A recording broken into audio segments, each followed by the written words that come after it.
नमस्कार साथियों। तो इस वीडियो में आज हम लोग तंत्र के ऊपर चर्चा करेंगे, क्योंकि पिछले कई वर्षों में तंत्र जगत के ऊपर काफ़ी सारे पॉडकास्ट बन चुके हैं। काफ़ी सारे मंत्र रोज़ाना यूट्यूब पर डाले जाते हैं कि इस मंत्र के द्वारा ये कर सकते हैं, आप वो कर सकते हैं। काफ़ी सारे लोग हैं जो दावा करते हैं कि हमारे पास देवी-देवता की ये निम्नलिखित उपलब्धियाँ या सिद्धियाँ मौजूद हैं। वे लोग हो सकता है आपको नींबू उड़ा करके दिखा दें या किसी तरीके से किसी इंसान पर प्रेत को बुला के दिखा दें, उसके अंदर से कुछ बुलवा के दिखा दें। ऐसा लगातार आपको अलग-अलग पॉडकास्ट में नज़र आता होगा। मेरे पास वैसे तो कुछ भी ऐसा नहीं है जिसके आधार पर मैं दावा कर सकूँ कि मैं भी तंत्र के बारे में कुछ जानता हूँ। परंतु अगर आप मेरे पर भरोसा कर सकते हैं, तो आप इस वीडियो को जारी रख सकते हैं। तो दरअसल जो तंत्र जगत है ना, उसका स्तर बहुत ज़्यादा आने वाले वक़्त में और अभी के वक़्त में वो गिर चुका है। आपको लगता होगा कि तंत्र-मंत्र समाज में ज़्यादा फैल रहा है, पर आज मैं आपको सच्चाई बताऊँ तो सच्चाई ये है कि तंत्र-मंत्र का छोटा-सा भी अंश आज के वक़्त में लोग नहीं जानते हैं। ये जितने भी नाम हैं भूत डामर तंत्र, रुद्रायमल तंत्र, विष्णु यामल तंत्र, गौरी कांचाली तंत्र या जितने भी तंत्र की किताबें हैं तो इन पर आधारित जो भी थोड़े बहुत प्रयोग हैं, वो लोग सिर्फ़ या तो शिष्टाचार के नाते या गुरु आज्ञा से कर लेते हैं, या थोड़े बहुत उनके अंश किसी-किसी वीडियो में कहीं-कहीं डाल देते हैं, लोग उनको अपनाते रहते हैं जीवन में। परंतु मैं इस बात को कैसे कह सकता हूँ कि तंत्र का स्तर गिर चुका है, उसका मैं उदाहरण भी आपको देता हूँ। आपने महाकाल उज्जैन के बारे में सुना होगा, वहाँ पर भस्म आरती होती है। साथियों, आप ये भी जानते होंगे अगर आप थोड़ा-सा सर्च करेंगे कि वहाँ पर 18 या 19 साल होने वाले हैं करीब, कि जब से भस्म आरती बंद है। वो जो भस्म आरती के रूप में जो राख छिड़की जाती है, भगवान शिव के जो वहाँ पर उज्जैन में महाकाल जो शिवलिंग है, उसके ऊपर, तो वो राख सिर्फ़ कंडों से बनी हुई राख, जो गाय के बने हुए उपले होते हैं, उसके जलाने के बाद जो राख पैदा होती है, उसके द्वारा वो राख बनती है और उस राख को से उनकी चिता भस्म की आरती होती है, चिता भस्म उनको लगाई जाती है।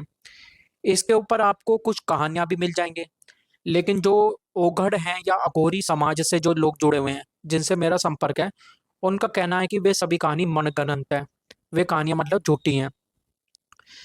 कुछ लोगों का क्योंकि कहना है कहानी के आधार पे कि एक एक वक़्त पर एक दिन क्या हुआ कि शव नहीं मिल पाया और शव ना मिलने की वजह से भगवान शिव को चिता भस्म नहीं लगा पाए, और इसी के चलते क्या हुआ कि उस दिन रात्रि में अर्धरात्रि में जो पंडित थे उन्हें थोड़ी दुःख हुआ, पीड़ा महसूस हुई, तो उन्होंने अपने बेटे की ही चिता भस्म यानी उनका जो बेटा था उसी को मार करके उसी की चिता भस्म, या कुछ लोग कहते हैं उसी की बलि दे दी और उसकी चिता भस्म भगवान शिव को लगाई। और उसके बाद भगवान शिव से ये प्रार्थना करी कि आज के बाद, क्योंकि आने वाले वक़्त में ऐसा हो सकता है, तो आपको नहीं लगाई जा सकेगी। जो ओगढ़ समाज से हैं या अघोरी समाज से हैं, उनका कहना है ये कहानी झूठी है, इस तरीके का कोई पंडित नहीं हुआ है। पिछले 50 सालों में भी ऐसा कोई पंडित नहीं था जिसके पुत्र की इस तरीके से मृत्यु हुई हो या उसने बलि दी हो, और उसके बाद ये कहानी जो मैंने आपको बताई। कारण असली क्या है? कारण ये है कि जो चिता भस्म है लगाने की जो प्रक्रिया है, उसमें 3 अलग-अलग इसमें स्टेज होती हैं, 3 शुद्धियाँ होती हैं। तो 3 प्रकार की शुद्धियाँ करने के बाद ही जो चिता से हम भस्म लेते हैं, उसको भगवान शिव पर लगा सकते हैं। उसको अभिमंत्रित किया जाता है, उसकी प्रक्रियाएँ हैं, जो कि अघोरी या उघड़ समाज के लोग भी या जो उस मंदिर में जो पुजारी हैं, वो जानते नहीं हैं। और श्मशान विद्याओं के नाम पर जो भी वहाँ पर होता है, बस थोड़े बहुत प्रेत या भूत-प्रेत से लोग खेल लेते हैं, उससे ज़्यादा कुछ नहीं होता उज्जैन के जो श्मशान घाट हैं। तो ये सच्चाई है आज के वक़्त की तंत्र जगत की, कि हमारे पास तंत्र का इतना ज्ञान भी नहीं है कि हम अपने भोलेनाथ को, जिनसे पूरा तंत्र शास्त्र पैदा हुआ, उनको चिता भस्म भी लगा सकें। उसके शुद्धिकरण की प्रक्रियाएँ भी हम नहीं जानते हैं। तो आप यही समझ लीजिए कितना तंत्र विकसित हुआ है आने वाले वक़्त में जिसकी लोग दलीलें देते हैं। तो इससे तो यही साबित होता है कि तंत्र कुछ भी विकसित नहीं हो पाया, हालांकि तंत्र का अधोगति अवश्य हुई है। अब आप तारापीठ ले लीजिए और कामाख्या पीठ ले लीजिए। मेरी जो गुरु हैं वो तारापीठ और कामाख्या पीठ से सीधे जुड़े हुए हैं, और मेरे गुरु के जो गुरु हैं उनका निवास स्थान कामाख्या पीठ में है। मेरी एक दफ़े उनसे बात हुई थी कि ये जो कामाख्या है और तारापीठ में ये सब जो चीज़ें दिखाई जाती हैं और लोग बह भी खाते हैं, तो ये क्या इस तरीके की तांत्रिक शक्तियाँ हैं क्या? तो मेरे गुरु ने, चर्चा हो रही थी, उनके गुरु और बड़े गुरु कुछ बैठे हुए थे। तो सभी का ये कहना था कि भई आज के वक़्त में तो लगभग सब कुछ ख़त्म हो चुका है।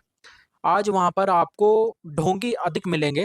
हालाँकि मैं भी उसी क्षेत्र से आता हूँ, लेकिन मैं फिर भी बोल रहा हूँ कि आपको वहाँ पर पाखंडी या ढोंगी जो पैसा हड़लेंगे आपका, उनको कुछ नहीं आता। उनको प्रेत विद्या तक भी नहीं आती, क्योंकि प्रेत को सिद्ध करने में भी कुछ तो परिश्रम लगता है, उनको वो भी नहीं कर पाते वो लोग। और कामाख्या पीठ में तो कहीं-कहीं जगह पर ऐसा देखा गया है कि महिलाओं का बलात्कार भी हो जाता है। मतलब महिलाओं को ज़बरदस्ती भैरव-भैरवी सेक्स के नाम पर लोगों को बेवकूफ़ बना दिया जाता है और लोग बन भी जाते हैं। तो ऐसी व्यवस्था आज के वक़्त में चल रही है, बहुत अधिक तंत्र का ज्ञान बचा नहीं है। जो तारापीठ है, वो विशेष पीठ इसलिए है क्योंकि महाश्मशानों में तारापीठ भी एक स्थान आता है। लेकिन उसकी भी ऐसी गति जो मैंने बताई वो आज के वक़्त में है। महाकाल मंदिर का मैंने बताया, उज्जैन का, कामाख्या पीठ के बारे में भी बताया। बहुत विस्तार में, क्योंकि बताऊँगा तो और वीडियो लंबी हो जाएगी, जो और भी हमारे बीच बात हुई। लेकिन जो बेसिक बात है वो मैंने आपको बताई है कि जो लोगों को डराया जा रहा है, जैसे कि भई आपको मार देंगे, मारण क्रिया हो जाएगी। षटकर्म भी इतना आसान नहीं होता और षटकर्म हर कोई नहीं कर पाता है। जो आप सुनते हैं, वशीकरण, उद्वेषण, उच्चाटन, वशीकरण, ये सब चीज़ें भी इतनी आसान नहीं होती, और मारण तो बहुत ही मुश्किल है। और जबकि आप तांत्रिक के पास किसी जाएँगे या भगत के पास, वो तुरंत बता देगा कि भाई इस पे तो तांत्रिक क्रिया हुई है।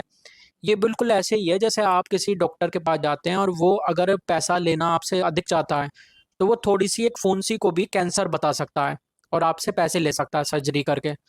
तो बिल्कुल सेम ऐसा ही आजकल तंत्र जगत में भी हो रहा है। आपके ऊपर थोड़ी बहुत वो छोटी-मोटी कोई क्रिया, क्रिया भी कहना ठीक नहीं है, वो टोना-टोटका टाइप होती है।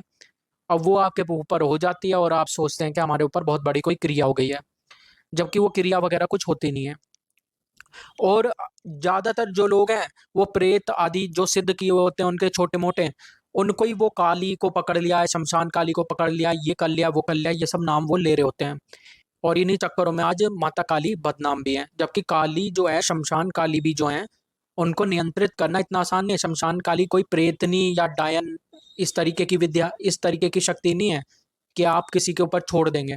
वो बहुत बड़ी महाशक्ति है। और जो शमशान काली के जो मंत्र हैं, क्योंकि जैसे आप काली माता का गायत्री मंत्र पढ़ेंगे, काली गायत्री मंत्र, तो उसमें सर्वप्रथम शमशान काली जो है उनकी सिद्धि हो जाती है। और मैं स्वयं के अनुभव से बताऊँ तो महाकाली का जो शमशान काली स्वरूप है, इसके सिद्ध होने पर साधक बहुत अधिक शांत हो जाता है। माता शमशान काली का जो दिखाया जाता है, जो लोग आज के वक़्त में दरबार लगा रहे हैं, वो इसका विपरीत दिखाते हैं कि माता काली जो शमशान काली है, उसके सिद्ध होने पे एक तो उसकी दिखा देंगे उस इंसान के अंदर नाचते हुए, देखो ये काली शमशान काली चली आ रही है, जीभ निकाल ली है और चीख रही, चिल्ला रही है। ऐसा कुछ नहीं होता है, वो सिर्फ़ एक भूत-प्रेत के द्वारा वो लोग कार्य कर रहे होते हैं, लेकिन बड़े-बड़े नाम ले रहे होते हैं ताकि उनकी प्रतिष्ठा बन सके समाज में। तो शमशान काली की अगर कोई साधक सच में होगा, तो उसकी पहली पहचान होगी, वो बहुत अधिक शांत होता चला जाएगा भीतर से। ये सबसे पहली पहचान है शमशान काली की सिद्धि की तरफ अगर आप बढ़ने लगे हैं तो। तो ये स्थिति दरबार वगैरह की आपकी हो गई। तो आखिरी में फिर बाद में कुछ और टॉपिक आए, जैसे हांडी उड़ाने वाला आ गया कि हांडी घटोत्कच सिद्धि से होता है। और ये जो टॉपिक है ये इतना हो गया कि आज के टाइम में यूट्यूब पर इस पे भी लाखों वीडियो आपको मिल जाएँगे। तो साथियों, बात ये है कि हांडी उड़ाना एक तो इतना आसान नहीं है। दूसरा, इतने ये हांडी उड़ाने वाले आपके पायलट आ कहाँ से गए? इतने सारे पायलट हांडी उड़ाने वाले ये अगर समाज में हैं, तो आप समझ सकते हैं कि मतलब हर आदमी इस तरीके से तो खतरे में है।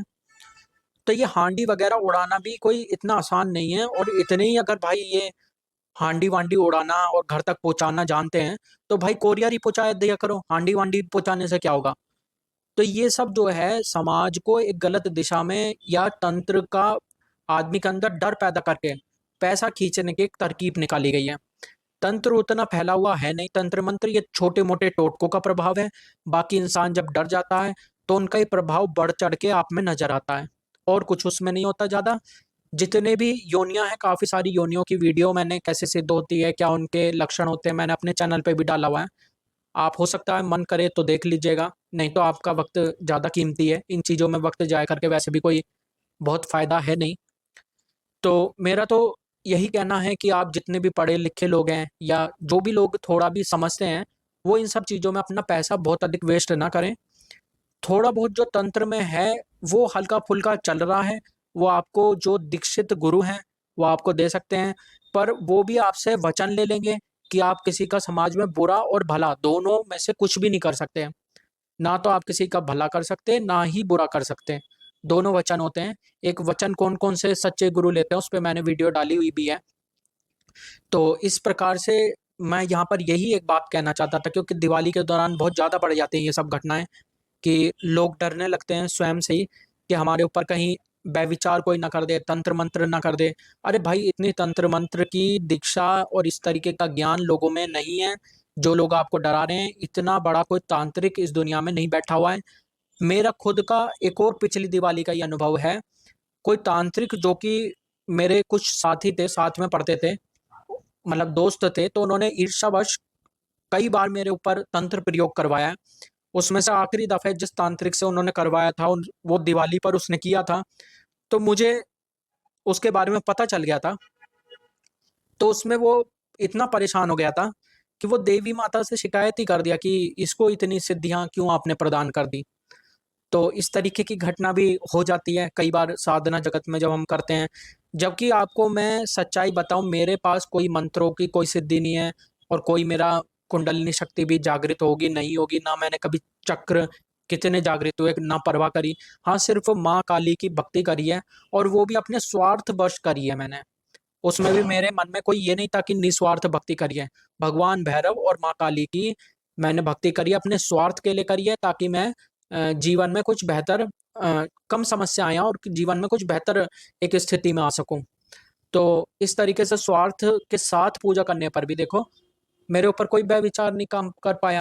यहाँ तक कि सामने वाला जो सुबह-शाम माला जप रहा है, वो परेशान हो गया। उसका तंत्र प्रयोग मेरे ऊपर काम ही नहीं कर पाया। तो आप तो फिर भी जो मेरे ख़्याल से जो इस वीडियो को देखेंगे, वो मेरे से कहीं न कहीं बेहतर ही होंगे। उनकी भक्ति, उनका जाप मेरे से तो बेहतर ही होगा, जो मैं करता हूँ स्वयं।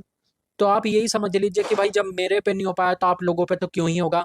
तो बिल्कुल निश्चिंत होके जिएँ, परेशान ना हों, एकदम मस्त होके अपनी दिवाली हर त्योहार मनाइए और भगवान का नाम लेते रहिए। कोई इतना बड़ा तांत्रिक इस दुनिया में नहीं है जो आपको परेशान करेगा। सब मूर्ख बनाने वाली बातें हैं, इनमें ना पड़ें, पैसा ना खोएँ। तो अगली किसी और वीडियो में कुछ और बातें लेकर के मैं पेश होऊँगा। धन्यवाद।